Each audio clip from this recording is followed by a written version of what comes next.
Good morning in Australia, good afternoon in Canada and USA.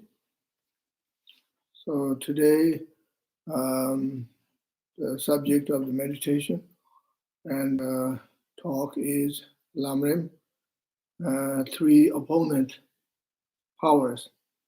But before we do that, we will chant mantra of Guru Shakyamuni Buddha.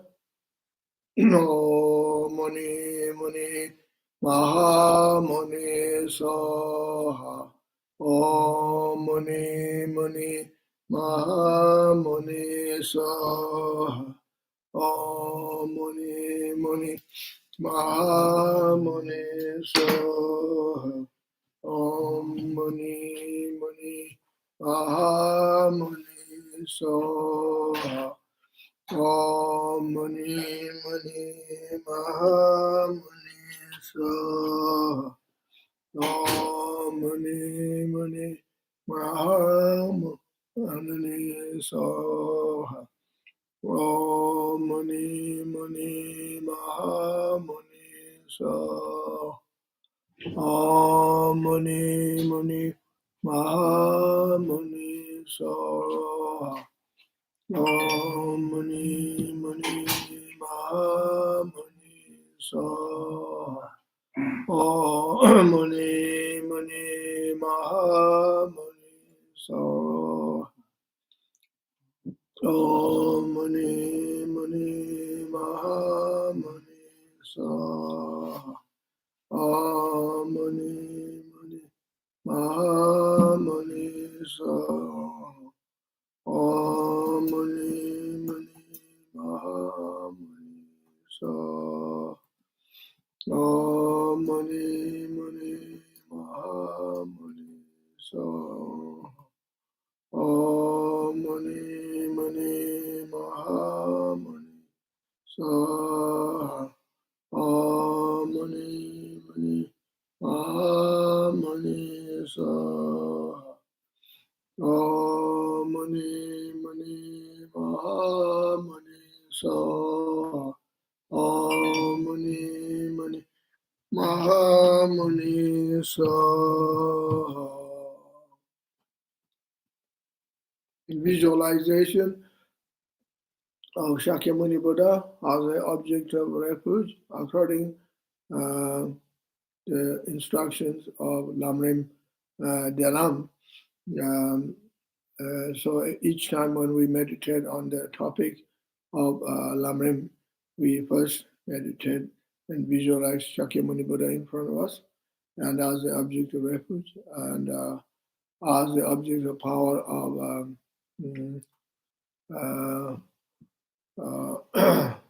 of receiving inspiration. So now I would like to ask you to visualize Shakyamuni Buddha in front of us, not very far. It's about 5 feet away, and above us, in front. We visualize beautiful space. Then Buddha Shakyamuni sitting on a beautiful lotus and moon cushion. He's wearing beautiful saffron, burgundy, and yellow robes. His right hand is in a mudra of touching the earth. Left hand is in a mudra of meditative echo pose and holding precious bowl with the nectar inside. And so Shakyamuni Buddha is right in front of us. And so we are very fortunate that we can visualize Shakyamuni Buddha in front of us, and so that we can feel his blessings and inspiration. And this time we need that. We need the blessing of the Buddha and inspirational and protection. And in order to enhance our Dharma realizations, we visualize Shakyamuni Buddha in front of us.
After visualizing Shakyamuni Buddha, then we meditate now. So today's topic is um, three opponent powers. There are different kind of powers. Last or week before, I talked about four opponent powers occurring in Lam Rim, and this time is different kind of opponent power, or in other words, method of liberating mental defilement. Okay, so here, according to Lam Rim Lam, first Panchen Lama's text mentioned, I will read a little bit Tibetan word here. Nyumung Mawa, go in base. So it says, Nyumung means delusions. Nyumung Mangwa means too much delusions, mental defilements, becomes door for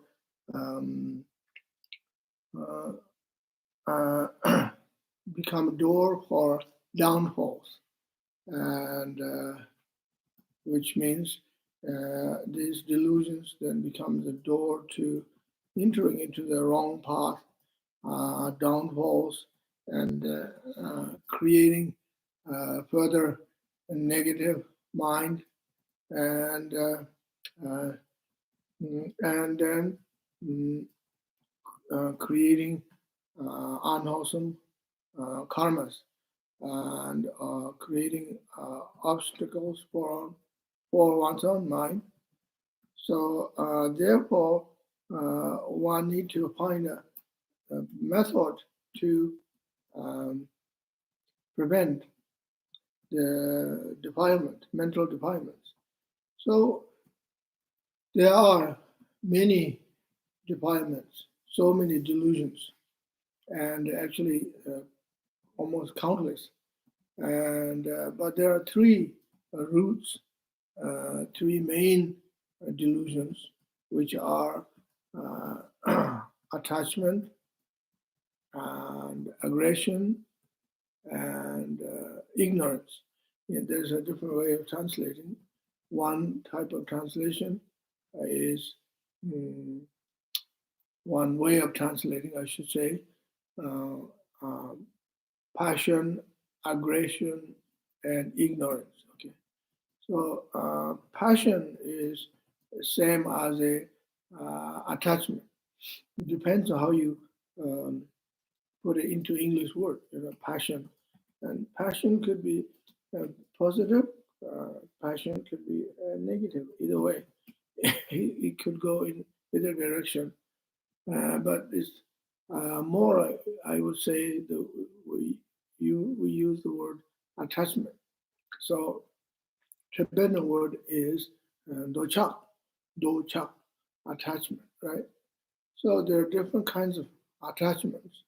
For example, attachment to the body, this body, attachment to feelings, attachment to perceptions, attachment to subtle perception or mental formation, attachment to mind, consciousness. Okay, first I would like to talk about attachment to the body. So we as a human beings, we have this body, right? So due to this body, because of this body need lots of things to survive, for our own survival. And but that's one thing. Survival is one thing, and we all have to have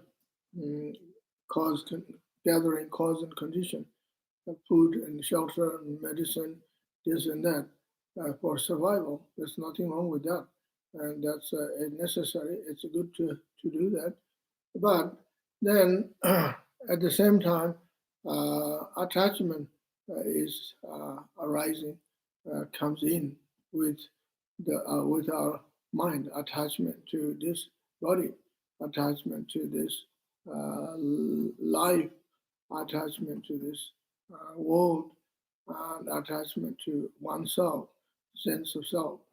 Who am I? Well, attachment to many things, material possessions, attachment for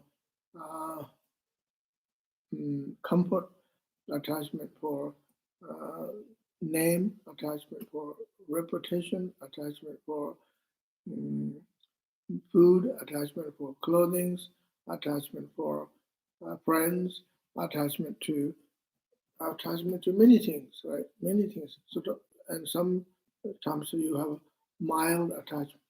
Sometimes you have strong attachment. So attachment is attachment, right? And then attachment gets more stronger, and it becomes kind of like big obstacle, and it becomes sort of toxic in a way, and then to caught up our mind, our body, and our life caught up with attachment, and then it becomes obstacle for Dharma practice, and and there are four topics, four subjects according to Sakya tradition, and for example, first one says Chendala Shena, Cuba men, which means if you are attached to this life, then you are not a Dharma practitioner, cannot become good Dharma practitioner. It's actually called Temba Yidin.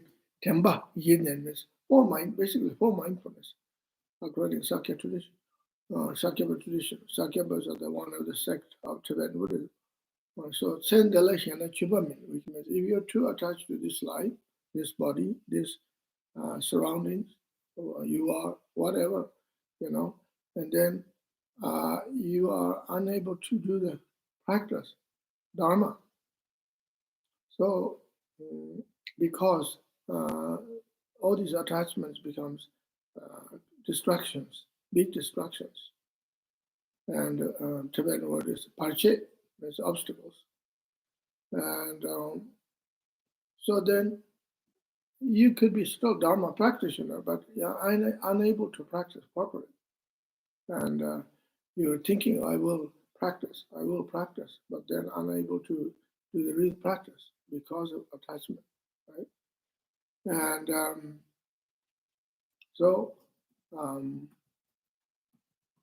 and therefore one has to practice renunciation and abandon attachment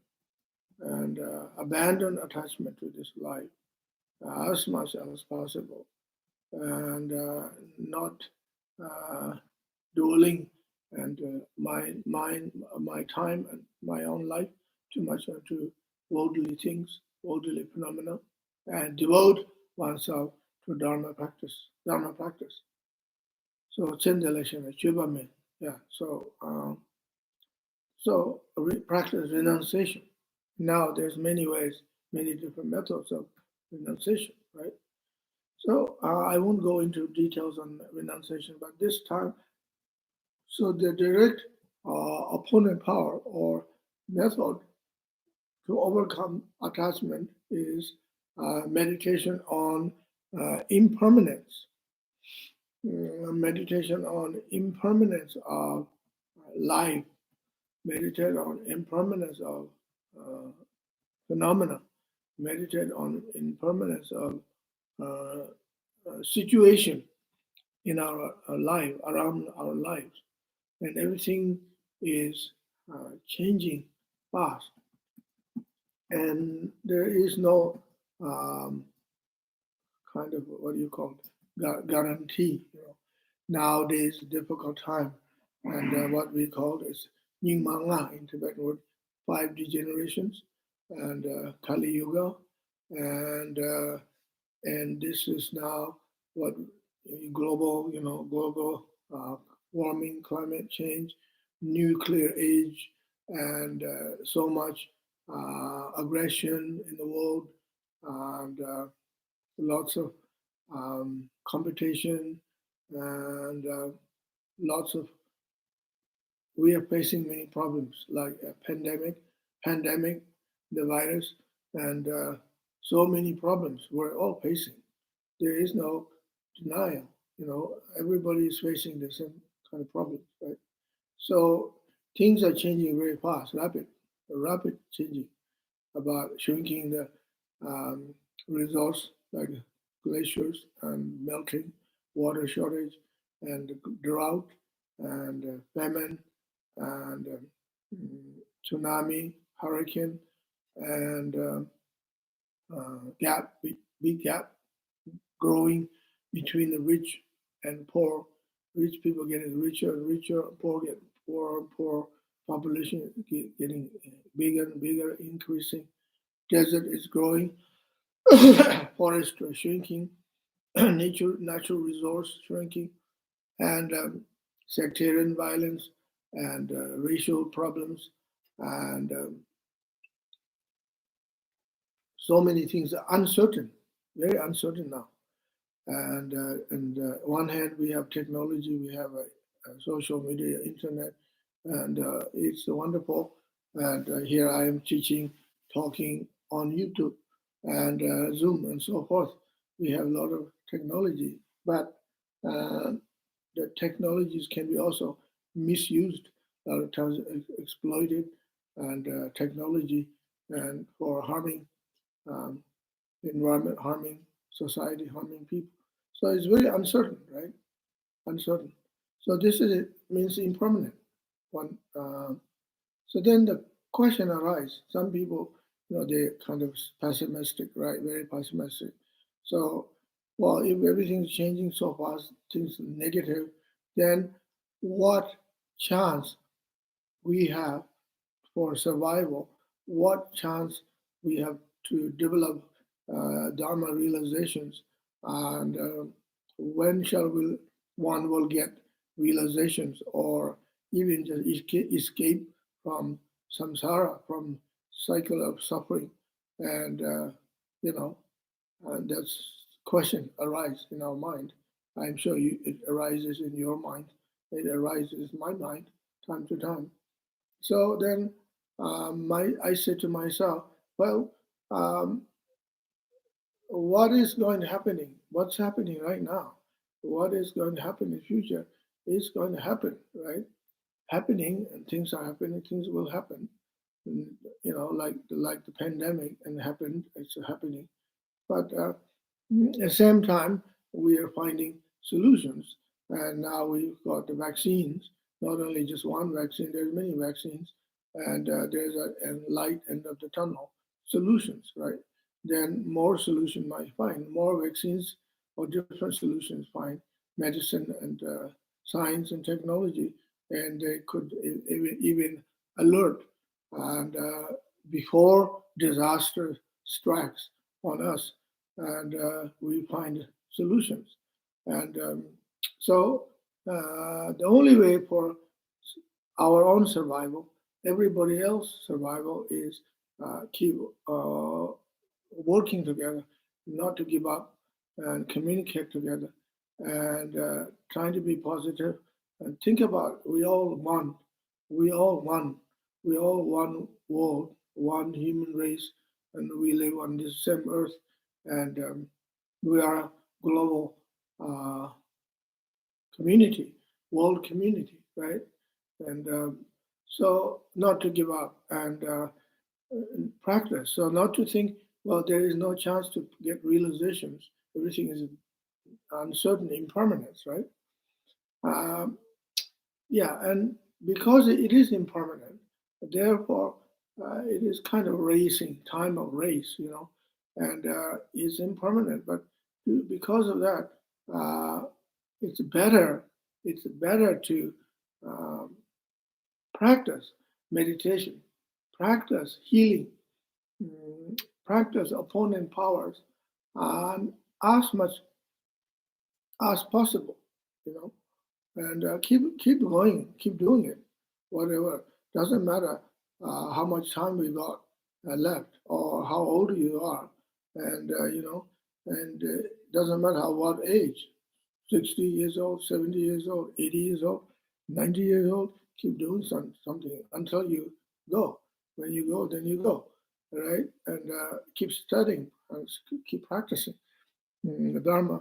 And the great Sakyapa master and Sakya Pandita said, Ripa Nangbar Ching Lap. He says, in Tibetan word, Ripa Nangbar Ching Lap. One should study Dharma, philosophy, and even if you are going to die tomorrow, dying tomorrow, right?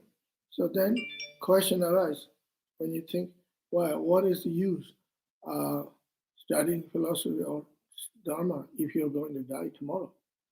Well, as a Dharma practitioners, as a Buddhist, we uh, we have a philosophy and that says that uh, this consciousness is continued, and just like the river flowing through the mountains and through the valleys, all the way down to the ocean, and then it becomes one ocean, right? Continue, never stops. So because our philosophy is that your mind doesn't stop. Even if this body dies today, tomorrow your mind continues. So whatever you have learned in the past, whatever you are learning at this moment, whatever you learn today, it will be stay with you. That knowledge, subtle knowledge, and subtle perception, and and the habitual energy and the mind and subtle mind and so on stay within your mind stream. Mind stream. So mind stream is same like the stream of river, and it continues. Say glacier water coming down from the mountain, and say from Tibet, Brahmaputra River or Yangtze River or Ganges River, carrying certain kind of minerals from the Himalayas, and it continues going, carrying that mineral all the way down to the ocean, become part of the ocean. And then it does something for the ocean, even though the ocean is salty water, and but it is still beautiful water, and it is not drinkable for us at the moment, too salty. But there's millions of different creatures live in the ocean, and they benefit, and corals and plants, sea plants, and benefiting, and it's all benefiting also us, for us as well. And so it's continued. Therefore, even though everything is impermanent, it's worthwhile to study and practice. And but has to be maintain the practice, and meditate, not to waste our time. And so the solution or the method for overcoming attachment is meditate on impermanence of this body, then impermanence of this mind, and uh, so cultivate um, Dharma, Dharma practice, different methods of Dharma practice. And when we practice Dharma, true Dharma, real Dharma, pure Dharma does not pollute our mind. Pure Dharma does not create more attachment. Pure Dharma does not create aggressive mind. Pure Dharma does not create ignorance. So therefore, practice pure Dharma, and and meditate on. And this is overcoming attachment, opponent power for attachment to this body and life. And then we might be a good idea to look at this body. It's impermanent. How is this impermanent? And because this body is not made for long lasting, and this body is not made made as a, how should I say, as the same, more or less, same always. And this body is changing, not the same. When you are young, you babies, teenage, and young man, young woman, you have different kind of body, different look. And as you got older, you got older man's, woman's body. And then when you get very old, you have the face and body of very old person. That's how it is, and that's just the way it is. And everything like that. When you look at the uh, tree, young tree, small tree, growing a little sapling, a little cedar tree, or juniper bush, or whatever, small tree growing and growing, become very strong tree. And as get old tree, and then leaves are dry up, and barks are dried, and then there's no sapling inside, there's no juice inside. Then the insects going inside, making home, eating it, and then soon, uh, very sort of unstable, they are now ready to collapse. As soon as the big wind comes, and boom, you're collapsed. Like that, we as we get old, you see a lot of people when they get old, they lose balance, can't walk straight, and you have to be always very careful. Otherwise, you lose balance and you fall down, and then you can break. First thing you do is break your hips or break something else, and the bones are very frail, and the brain is not working, not coordinating with the body, limbs, and so on and so forth. Just like the old tree, right? And that's what the Buddha said when he was entering into nirvana. He lay down under the sala tree. The Buddha said to his attendant, cousin, Maha and the Buddha said, "Oh Ananda, Tathagata's body is just like this sala tree.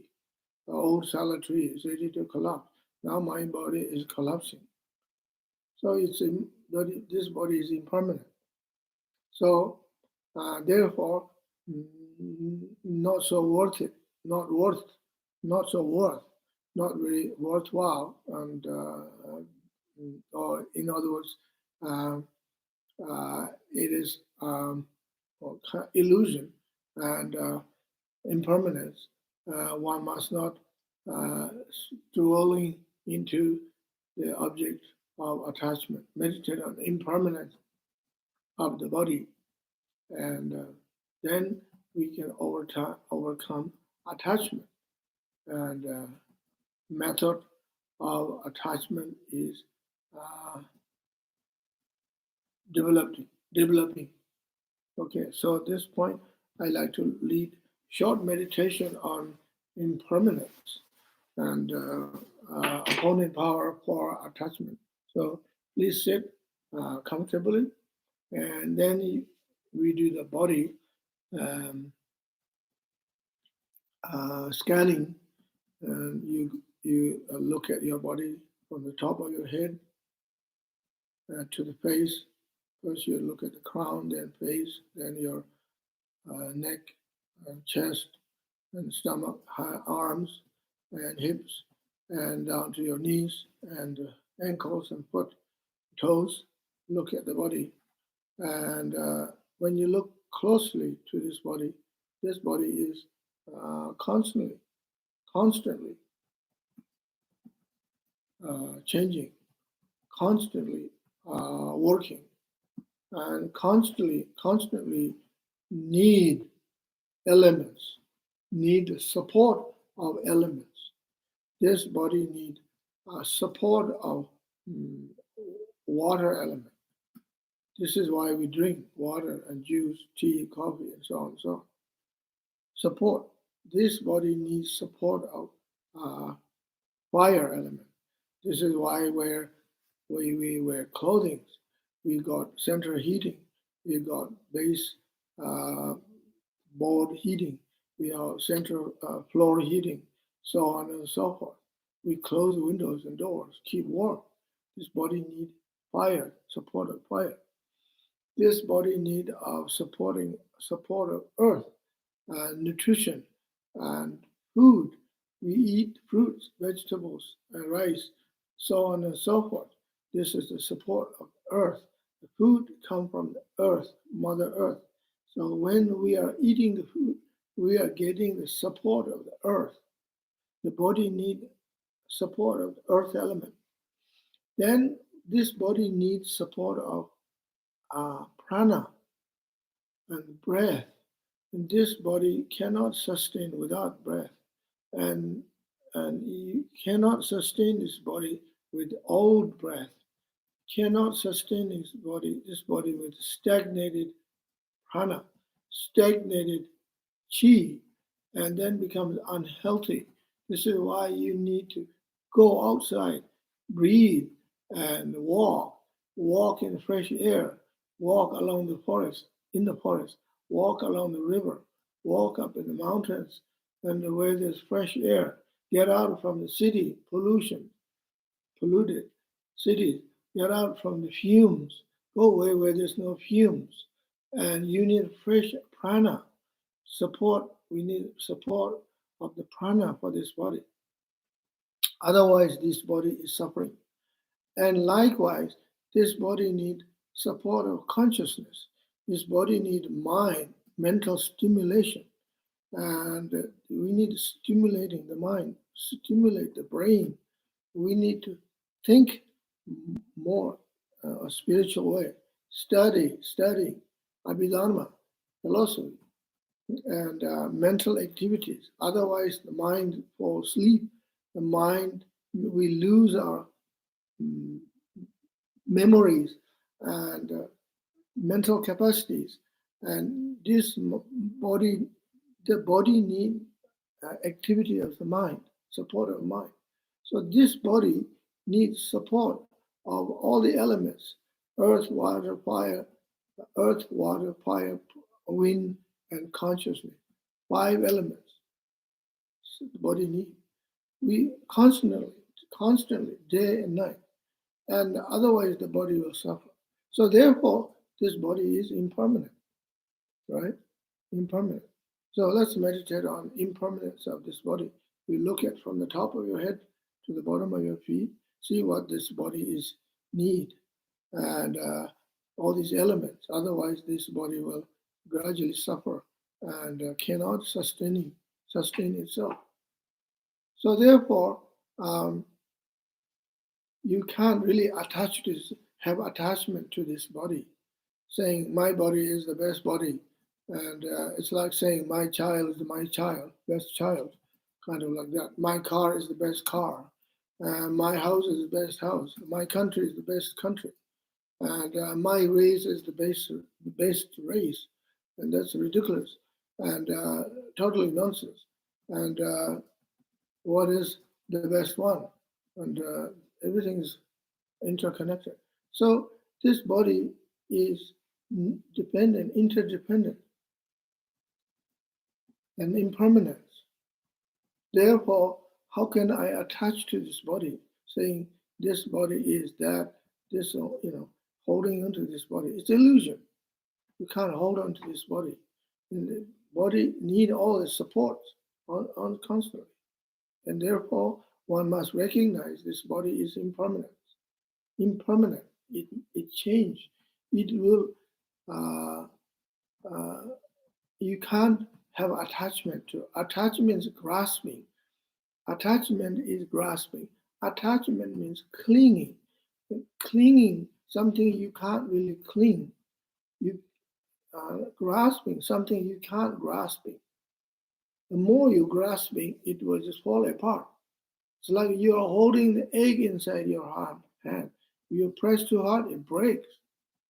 Then no more eggs. Better not to hold too hard and hold it delicately. Same with a certain object, like glassware. Don't hold too hard. Just balance and cherish like that. If you're holding beautiful bird in your hand, squeeze too much, you kill the bird. And you see, oh, I love this bird so much. If you love this beautiful bird, then leave him alone, and don't squeeze and don't hold him too hard. Don't keep him as your possession. Let him fly, and just look at through binoculars. Enjoy. You enjoy looking at the bird, observing the bird, and let him fly. Enjoy himself. Go around. Same with this body is like the bird. This body is no difference. So there's no need to be attached to this body, no need to be holding into this body. Let it go, let it come, just naturally evolving and impermanence. Let it experience impermanence of body. Meditate on realization of impermanence of body. Let's meditate now and see how impermanent this body is.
was meditation on impermanence,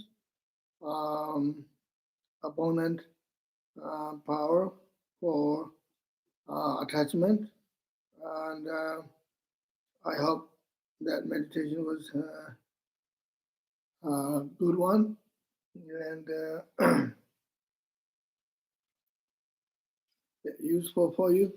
Next meditation is meditation on shunyata or emptiness, opponent power for ignorance. So how does the meditation on emptiness becomes opponent power for ignorance? So when you think about literally, when you think about emptiness, like in English word, emptiness means nothingness, right?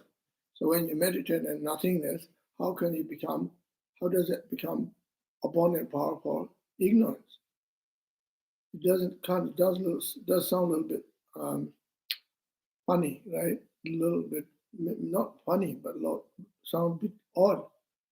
Meditate on emptiness, nothingness, then becomes opponent power for ignorance. Don't you think you become more ignorant thinking nothingness? And because you don't know things, and then meditate more on nothingness. This sounds a bit odd, I think. Or I don't know. Maybe it does. Maybe it doesn't. Doesn't. To me, it doesn't. Why? Because emptiness is the English word, and Sanskrit word is shunyata. Tibetan word is tungpa ni, and actually tungpa ni doesn't mean nothingness. Because tungpa means yes, nothing, but the word ni as the ness, emptiness, ness. Okay, that makes the difference. It's not just empty. Very famous Japanese Roshi called Ido Shimano Roshi. Ido Shimano Roshi said his interpretation of shunyata is as it isness, as it isness, not nothingness. As it is, as the way it is. Everything is the way it is. And the way it works. It works perfectly, balanced, if you understand. If you don't understand, then don't know, perfect or imperfect. And so meditate on emptiness is opponent power for ignorance, because you have to understand the meaning, true meaning of emptiness, shunyata. So in order to understand that, we need to go back to the original the teaching of the Buddha. The Buddha taught shunyata. Buddha taught emptiness. Perhaps the Buddha is the only one. The Buddha is the only world teacher taught shunyata. Now, if you go to Heart Sutra, Prajna Paramita Sutra, Sherab Nyingpo, Tibetan word is Sherab Nyingpo, means essence of wisdom. Essence of wisdom. So the essence of the teaching of Heart Sutra is shunyata. Essence of the wisdom is shunyata. Essence of the wisdom is emptiness. And we need to go to the Heart Sutra. Why it is called Heart Sutra? Because it is like the heart of human being. And this heart of human being is one of the most important organ of our body. Most important one of the most important, right? This is why it's called Heart Sutra. So according Heart Sutra states, Zuk Tongba Ho, Tongba Ni Zuso, Zuli Tongba Ni Yimai. No, taking the sword and the number Shiva, Nam Tongba Ho. That's the Tibetan word. English translation is form is emptiness. Emptiness is also form. Likewise, feeling, perception, mental formation, consciousness are all emptiness. So form is emptiness. So this is the beginning. Form is emptiness. Emptiness is also form. So this is the teaching. This is the wisdom. This is a profound wisdom. Form is emptiness. So you now meditate. Look at this form. From top of your head to the bottom of your feet. It's a little bit similar to meditation on impermanence before. So according Pali language, Pali is a dialect of Sanskrit language. According Pali language,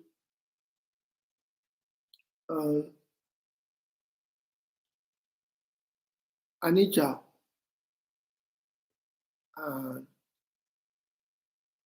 anatta. Anicca is word for impermanence. Anatta is word for emptiness.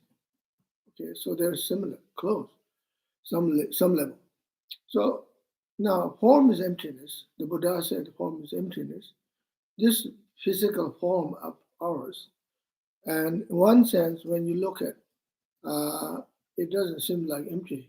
When I look at my body, I have the same body since I was child, since I was born.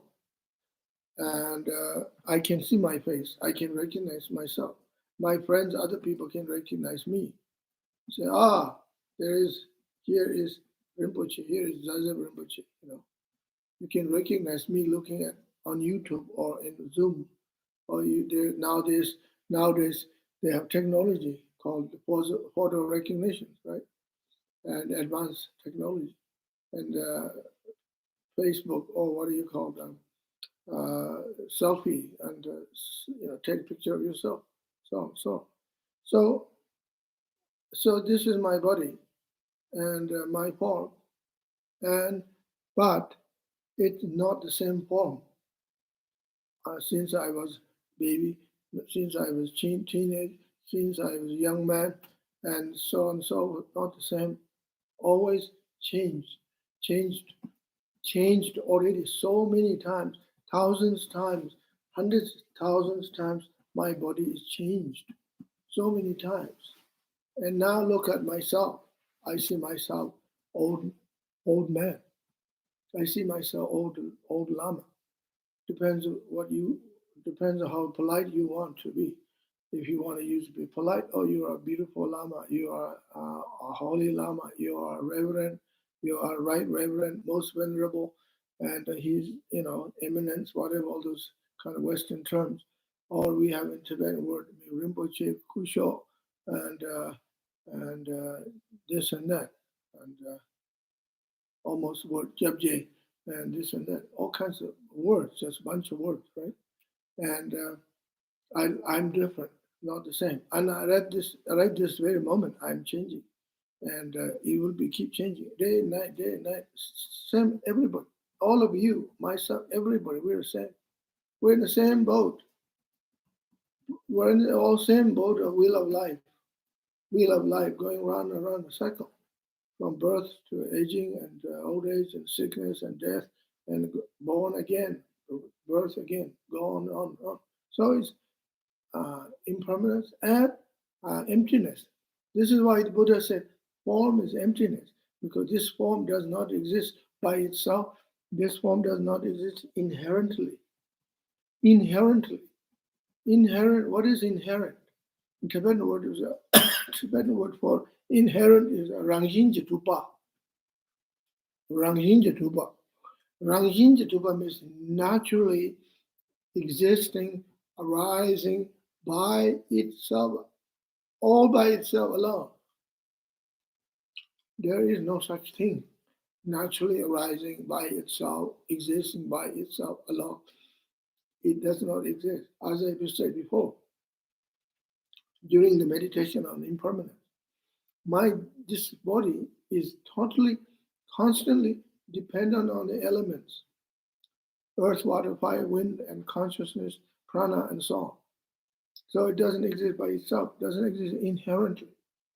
When you have glimpse of understanding of does not exist, the body doesn't exist inherently, that means you have a glimpse of realization or understanding, at least intellectual understanding of dependent arising. Now you have the understanding of shunyata, emptiness. It's empty of inherent existence and lack of inherent existence. That means it does exist on dependent arising. It dependent on the four elements and consciousness and so on. So dependent arising, emptiness coexist and simultaneously existing.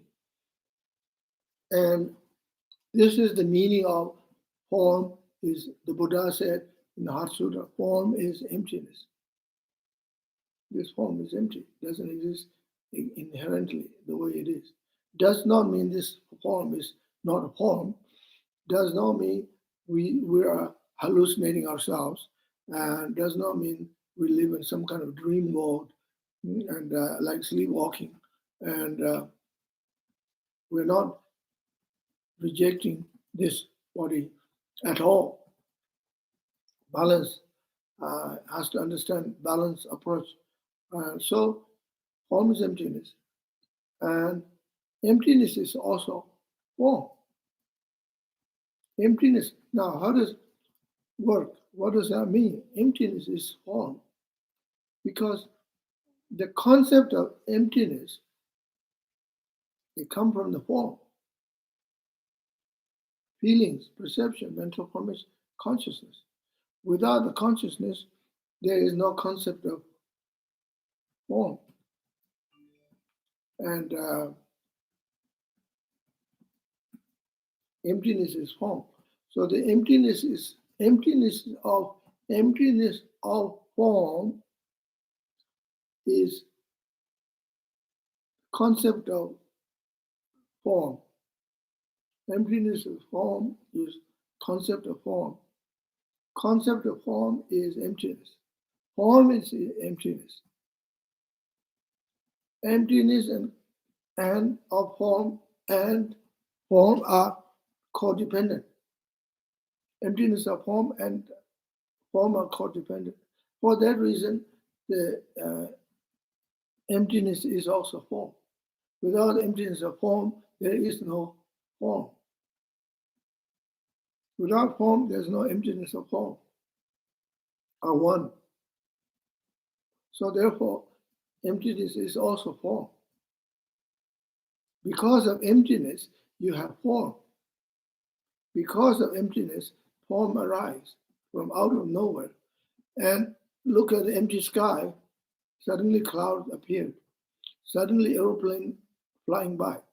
Suddenly rainbow appeared because empty sky. And form is emptiness. Emptiness is form. So the emptiness is the cause of form. If there is no emptiness, there is no form. You have to have emptiness, empty sky. Then you can have rainbow.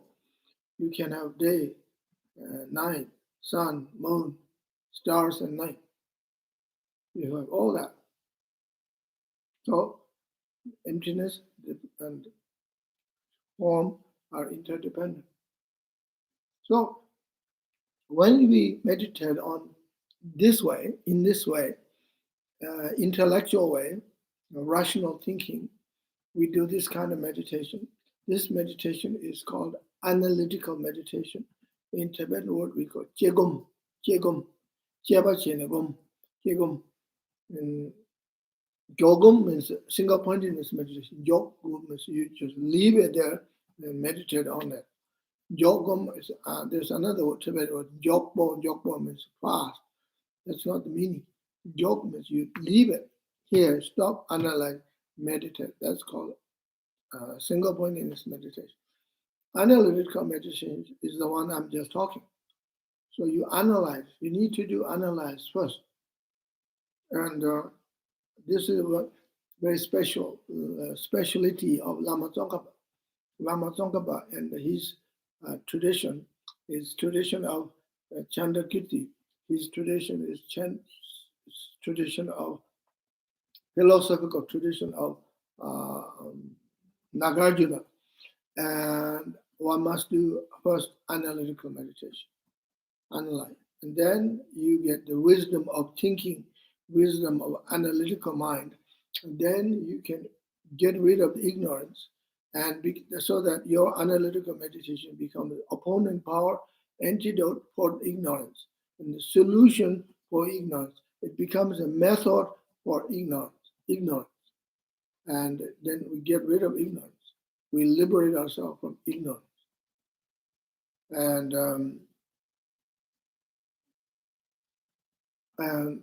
so I explained about solution or technique for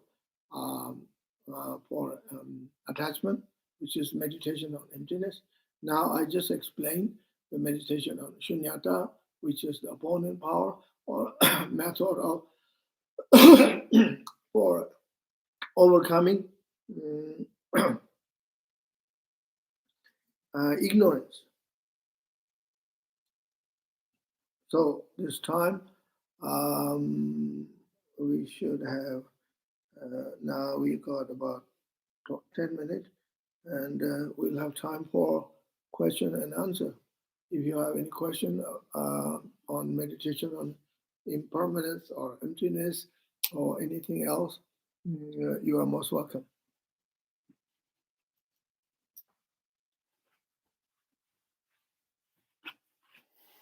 Thank you so much, Rinpoche. Always wonderful to hear teachings on emptiness. Yeah, welcome. Holly has questions. I have 3 related questions. Is grief a form of clinging and grasping?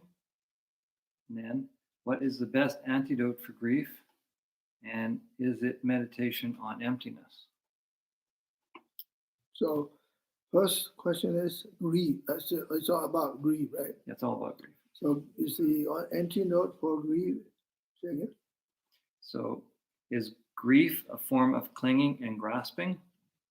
And what is the antidote for grief? Is it emptiness meditation?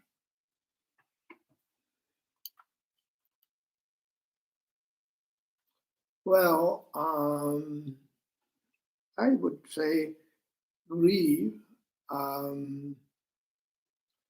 It's hard to say bluntly. Grief is form of grasping, attachment, and so on. Hard to say that. Grief is form of or aspect of sorrow. Okay, sorrow, S-A-R-R-O-W, right? S-O-R-R-O-W. Right, sorrow, S-O-R-R-O-W, sorrow. So, Tibetan word for sorrow is called nyangin. Nyangin. So, Western people have problems pronounce this word. You have to say from nasal sound. Nyangin. Nyangin.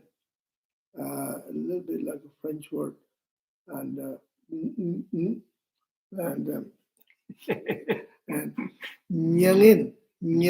Nyangin. So, when, as a Tibetan person, when you hear the word nyangin is grieving. Your mind is really grieving. And sorrow, you have sorrow. Okay? And see, nirvana is called nyangin lendeba, sorrowless, beyond sorrow. When you reach nirvana, no sorrow at all. And nirvana is called eternal bliss, state of bliss, no sorrow whatsoever.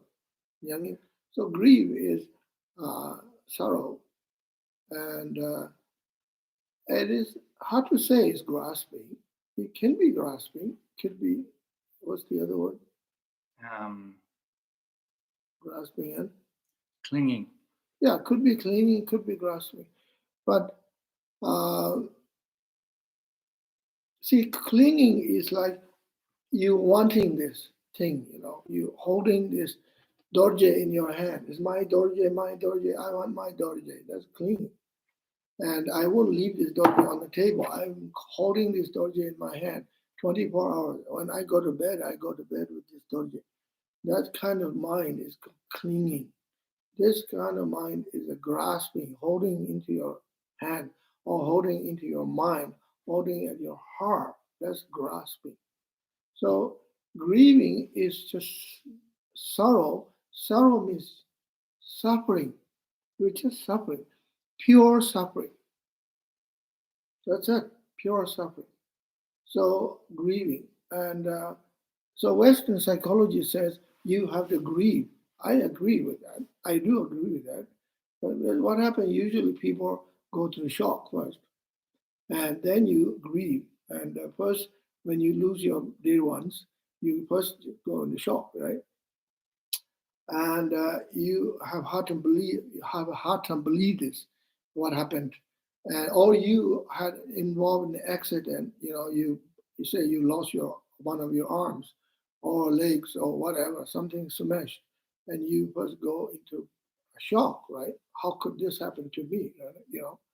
And I can't accept this, right? So that's shock, and no time for grieving.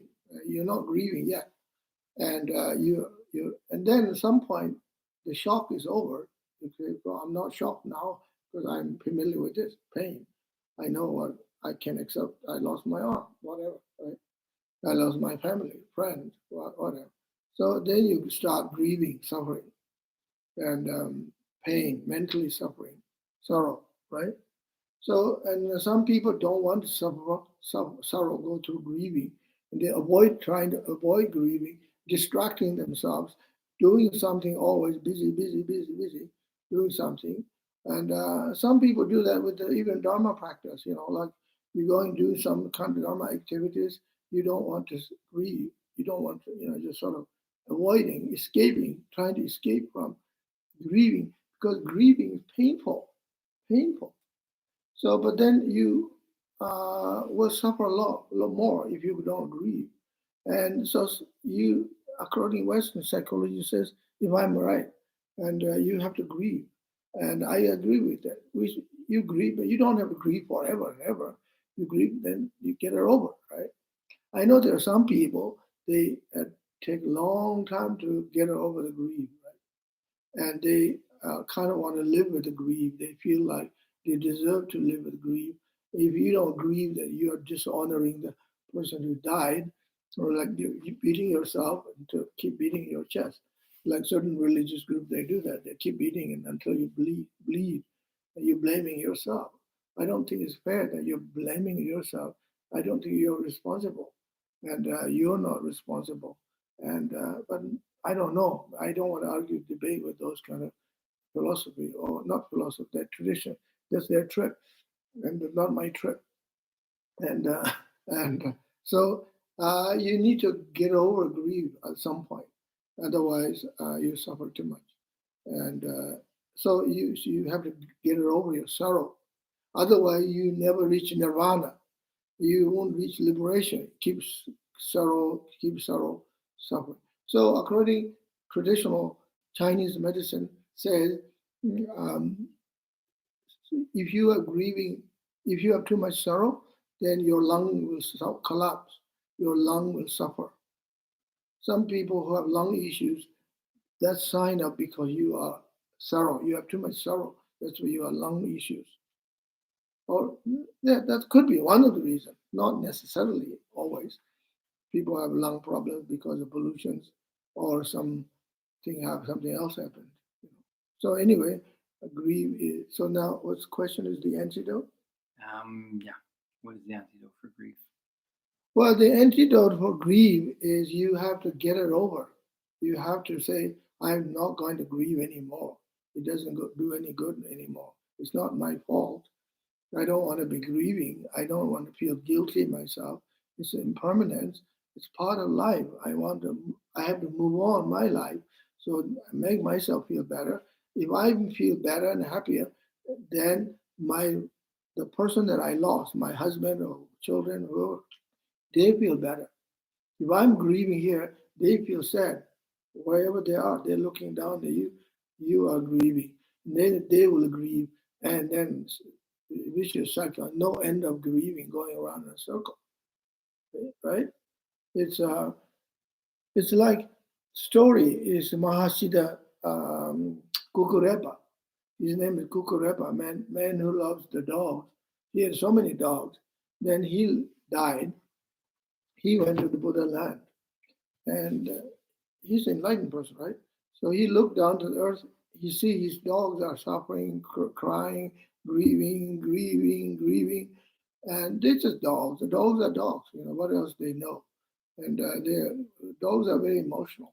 I think they're different than cats. So then, see, Mahasiddha Kukureba said, I can't live in Pure Land. I feel sad for those dogs. And he couldn't even rest, relax himself in Pure Land, Buddha land, finally. And then make him feel guilty, and not guilty, but feel grieving. See, he has to come down to earth again, grieving with his dogs. And then he reborn in a small village. And as soon as he was born there, like a little child, and all the dogs came, they knew. And finally, they have some kind of happy, hopefully had a happy reunion. But again, the dogs are there, more breeding, more dogs. Never end, dog samsara. And,